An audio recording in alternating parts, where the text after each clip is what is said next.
Smith Racecraft 04AZ Assassin traction bars 82 to 05 S10 quantity 1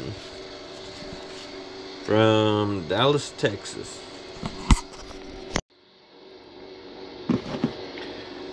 These assassin bars are for Nolins truck, putting a 5.3 NV 3500 into a 96 single cab short bed S10.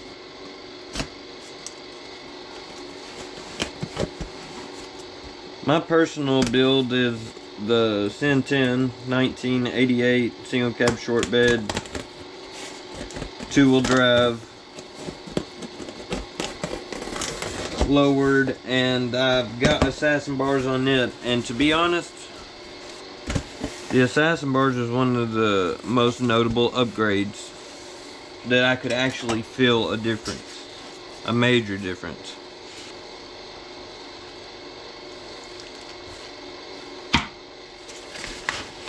So hopefully they work out good for him.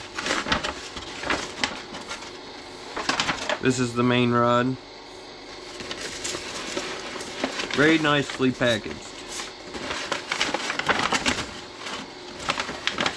This is one of the leaf spring brackets where the U-bolts go.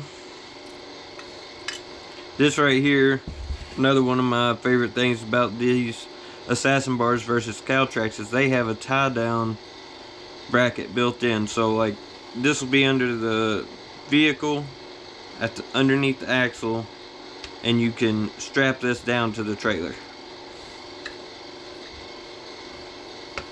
It's very nice. It's got 5 points of adjustment. That's where your shock will bolt to.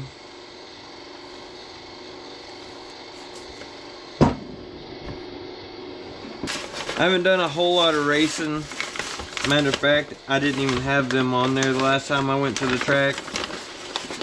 But the improvement in handling and stability has increased through the roof since I put the assassin bars on there.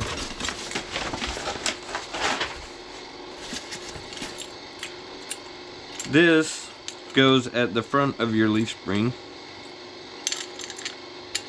It clamps on over it. Right there, you gotta drill a hole in the leaf spring. That's what this drill bit there is for. You put these on where they're gonna sit. You drill a hole in the leaf spring. Got 2 points of adjustment on the main bracket. It's got 5 points of adjustment right there where the bar connects. Alright, and this should just be everything else for the other side. Again, very nicely packaged.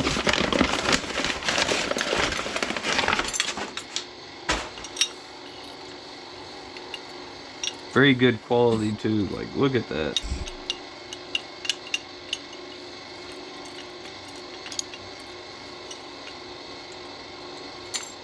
Grade 8 bolts, nylon lock nuts. Excellent. So yeah, that's all it came with. That's the whole get up. And the cool thing about the assassin bars is you don't have to remove the leaf spring or the bushing or anything like that. And what happens is this is bolted to your axle back here. This rod connects to this bracket, which will be at the front of your leaf spring, and when the axle starts to wrap, it will push that rod, and that rod makes contact on the front of the leaf spring and keeps the axle from wrapping and hopping. So much stability added when I did that. I'm so happy I did. I'll insert some before and after videos right here, nothing too crazy, but it was fun. I need to get out there and do some adjustment, because the only setup that I've had so far is I put these on my truck and I just put them in the standard positioning, and with my truck sitting on the ground, I tightened this bar up to where this was just touching the leaf spring without any pressure. So that way, as soon as it started to wrap, it would already be functioning. So yeah, here's some before and after videos. Enjoy. Until next time, peace.